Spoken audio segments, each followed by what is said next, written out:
So I'm really glad that someone asked this question. The spillway project is, it's almost a secret, right? It's a project that will allow boats on the west side of the spillway to have access to the lagoon and therefore oceanfront property, and therefore to the ocean. And so properties that are on the C-51 canal are essentially going to see an immediate bump of 10 to 20%. We have a tax base out in Vernon Heights here, which is in the northwestern part of the city, and they stand to benefit tremendously from this project. Now, I spoke with Santa Materia, who has been spearheading this effort. She's the commissioner from West Palm Beach, and she gave me an education on what's happening there. And what I found to be disturbing was that while West Palm has an entire series of plans for what they're going to do to take advantage of this project, which is going through, by the way, Lake Worth has no plan to take advantage of the opportunities that we have on our side of the canal, and that disturbed me. So I went to the Blue Ray Trails Committee meeting on Friday the 20th, and for the first time, myself and Andy were there. We were the first representatives from Lake Worth in over, I think it's almost a year since that committee has been meeting, even though we are one of only 2 localities that spillway touches. And so that's really important. If you're going to have people who are trying to represent you, you have to make sure that they're showing up to committee meetings like this so that Lake Worth can have a seat at the table when the future is being shaped here in South Florida. Thank you, Mr. Howard. Commissioner McCoy.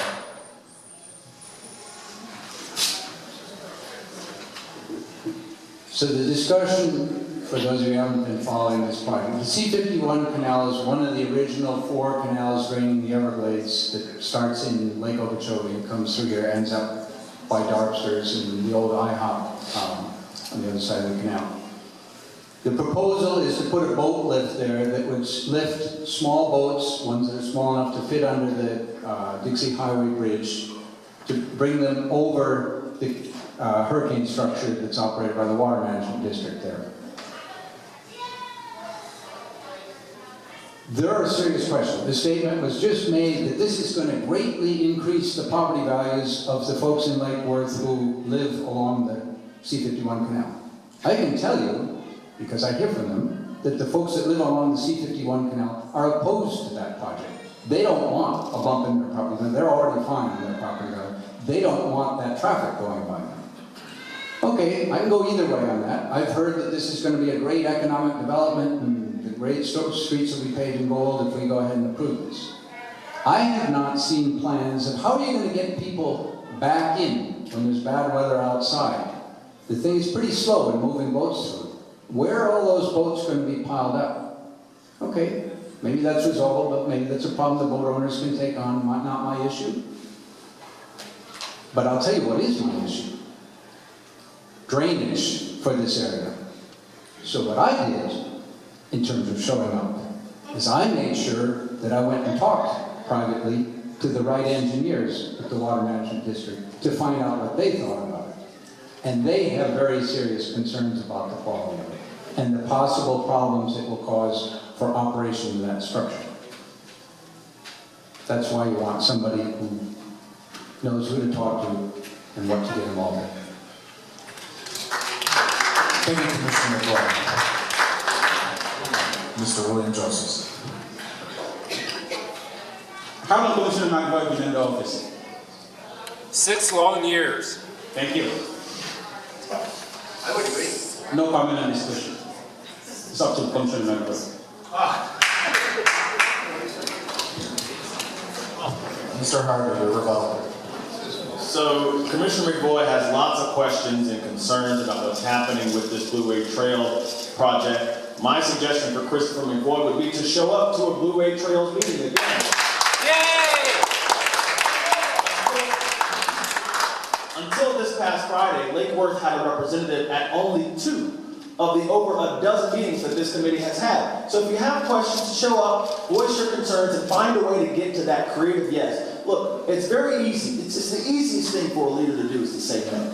The hardest thing for a leader to do is to get to that creative yes, where you outline all the risks, and you outline all the potential missteps, and you outline all the questions that you have, but then you also outline a way to move forward with the thing that you're considering. And that's what Commissioner McVoy has done during these 6 years in office. And this is really important because it shows. right? It shows in our roads, it shows in the crime rates, it shows in downtown, it shows in North Dixie Highway, and if we don't get a representative at the Blue Wave Trails Committee, it's going to show there too. So we need to get some new blood on the diet.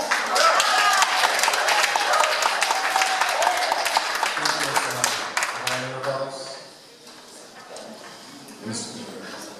You sure? Okay. Okay.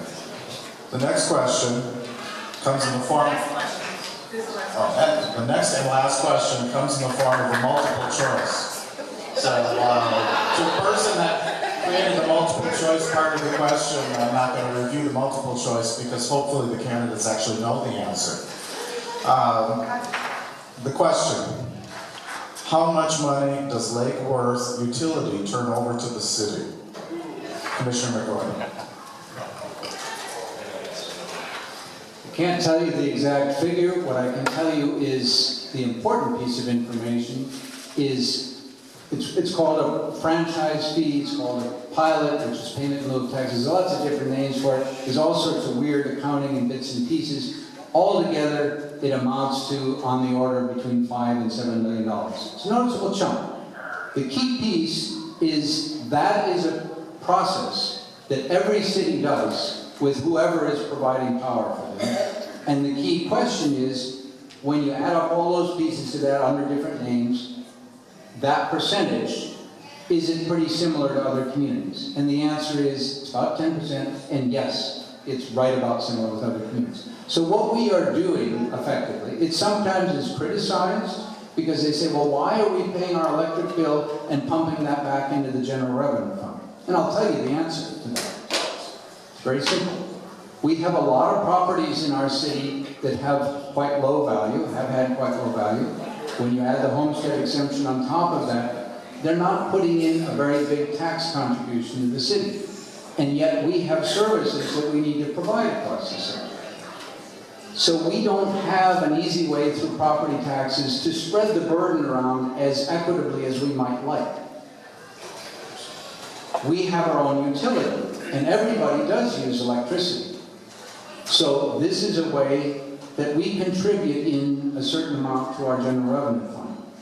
If it was way out of line, if that 10% was way out of line with what other communities do that have FP&L or any other provider, I'd say, okay, we have a problem there. But it's very similar.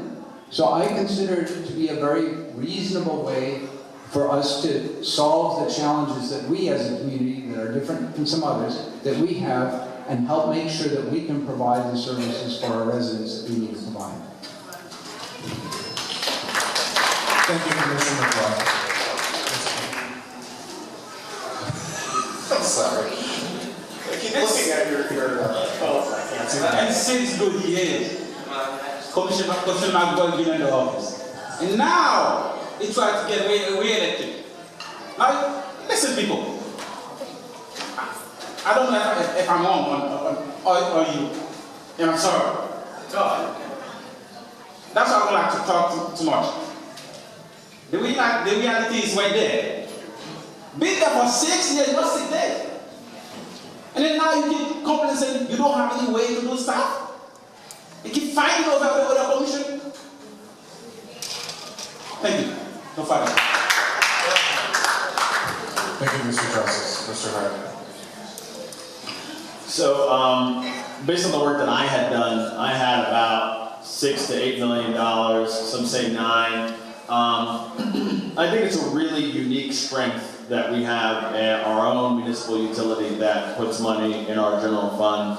And of course, no one wants to do this on the back of folks who are just trying to pay their power bill, but it is a very unique strength, and I think particularly after FP&L makes their rate increases, our rates and our bills, particularly for residential users, will be very fair. And so I think going forward, if we want to wean the budget off of Lake Worth utilities, you can't do it unless you have a tax base. And you can't have a tax base unless you change your overall posture towards business here. And you can't do that if you have people on the dais who are sending the wrong message to business owners, small, medium, and large, and everything in between.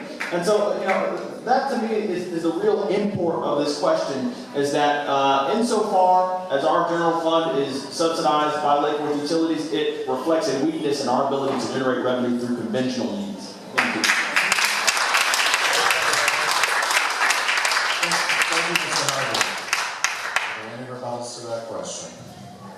That was the last question.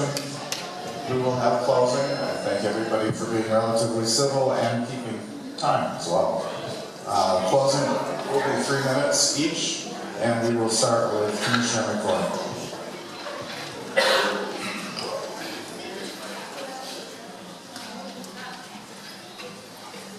We're hearing some of the same tired arguments that we've heard before.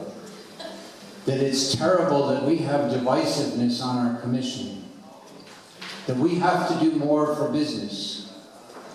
That somehow, if we all vote the same, the city will be better. I don't need to serve on the commission. I do other things in my life. I do it, and I'm willing to do it again for a very distinct reason. I hear from a lot of people in this community who tell me what's important to them. And they tell me that the fact that I speak out differently than the majority of our commission gives them a voice. That I don't simply echo the party line.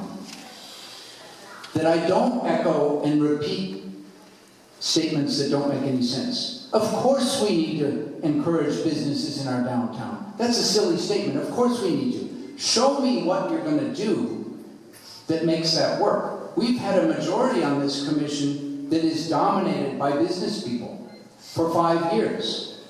If you have a problem with how businesses are doing in that city, don't take it up with my vote. Take it up with the majority of the commission that are business people. And ask them, why have they not streamlined our processes for business applications? Why do I hear from small businesses that say it took me too long to get my permits and I couldn't start my business and I had to close? And then ask some more questions, because it's not fair to put it only on the majority commissioners. Some things are not in the control of the commission. The CRA makes a lot of decisions for downtown, Dixie Highway, 10th and 6th. Those are not under our control. But another factor is landlords. Who owns those buildings that those businesses want to come into? Does the city set the rates, the rental rates for those? No, we don't. We don't have control over that. So there are a lot of things that affect business decisions and which businesses stay here that are out of our reach. The reason that I am running again is that I have a vision for this city of people being proud of it, a wide range of people being proud of it, of people being happy with their neighborhoods, of having a commission that listens to the concerns that are coming out of neighborhoods and does something about them. Concerns about traffic, trucks coming through, concerns about code really having a clear policy of how they're going to protect homeowners and renters. Thank you, Commissioner. Those are some of the things that... Thank you. Mr. Josephs. I don't know, guys, if you understand. Commissioner Backwell said 3 things. First, he said you don't want to be in the commission. Second, he said you want to re-elect again. Third, he said you can do stuff. Which one you guys believe? You don't want to be there or you want to stay there? It's up to you. My name is William Joseph, and I'm only for this seat. I want you guys' support. I'm here to listen to you, to follow your advice. Like I said earlier, I'm a student. I'm here to learn from you, because I know most of you know better than we do. It's my first time on it. I don't know that much, but I'm working together with you and listen to you. When you call me, and I will make sure to return your phone call back in less than 24 hours. I'm here to work for the city. I'm in the city so long. Tomorrow gonna make me 22 years living in the city. Everything happening in the city, I'm always there. Not only show up for the pictures. On July 4th, Commissioner India 9 start early in the morning until we start, we pack off, we stay there. Hey, that's why I'm qualified for this thing. Because I understand the architecture When Spanish people talk, I understand them. They understand me. When sheriff officer working outside, I'm always there with them to make sure that they do what they're supposed to do. Always there to help the citizen. Not only one person, or everybody. HRS coming, immigration, anything, I'm always there. Thank you. Thank you, Mr. Genesis. Mr. Harvey. Well, I agree with the incumbent Commissioner McVoy when he says that he doesn't need to do this. If he feels that there are better things that he can do at his time, then by all means, go do it. For my part, I can't imagine myself doing anything better than representing the good, hardworking people of Lake Worth and going to City Hall and doing their work every day. That's something that I would love to do, and that's why I'm running, and that's why I'm asking for your vote. Look, I understand that we need a diversity of opinion on the dais, but roads, crime, small business investment, these things are pre-political. These things are not large moral issues. These things are just the basic fundamentals. And if we can't agree on whether or not we should have better roads, if we can't agree on whether or not fathers and daughters shouldn't have to watch people get shot and killed in front of their homes, then what can we agree on? Look, on March 14th, what I'm asking you to do is I'm asking you to say yes to better roads. I'm asking you to say yes to lower crime. I'm asking you to say yes to more small business here in this town. I'm asking you ultimately to say yes to progress, because that's what I'm running to create here in Lake Worth. My name is Omari Hardy, and I am running to represent District 2 on the City Commission.